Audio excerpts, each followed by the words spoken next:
Finally, some relief to wildfire-ravaged communities in Australia, thanks to cooling temperatures and a little bit of much-needed rain. But the heat is on the country's Prime Minister Scott Morrison to take responsibility for the crisis. Focusing on the needs there in the communities and getting the support where it needs to go. That's very much where my focus is, and that's where it will continue to be. Morrison is facing criticism his government has been slow to react to Australia's deadly fire season and that he's downplayed the need for action on climate change. There is no dispute in this country about the issue of climate change and its effect on global weather patterns, and that includes how that impacts in Australia. Because I have to correct the record here. I've seen a number of people suggest that somehow the government does not make this connection. The government, our leaders, always made that connection. As blood-red skies and thick smoke loom over the Australian state of New South Wales, residents clutching what belongings they could are evacuating out of the path of destruction.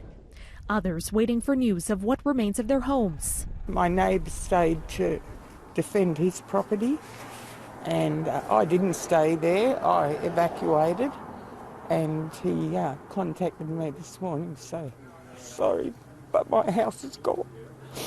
Yeah. We are getting reports that the property losses, the damage and destruction is likely to be numbering into the hundreds. We've got a number of teams out in the field to try and get stronger indications of what those indicative numbers are in terms of losses. Thousands of firefighters have been battling the bushfires for months, with experts saying climate change has brought Australia to the brink of disaster of unprecedented scale. We are in uncharted territory. Our state is facing a difficult time ahead.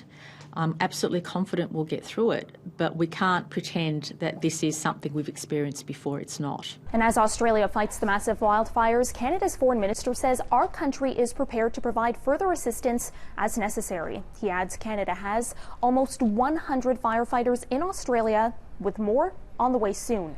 For City News, I'm Caryn Ceolin.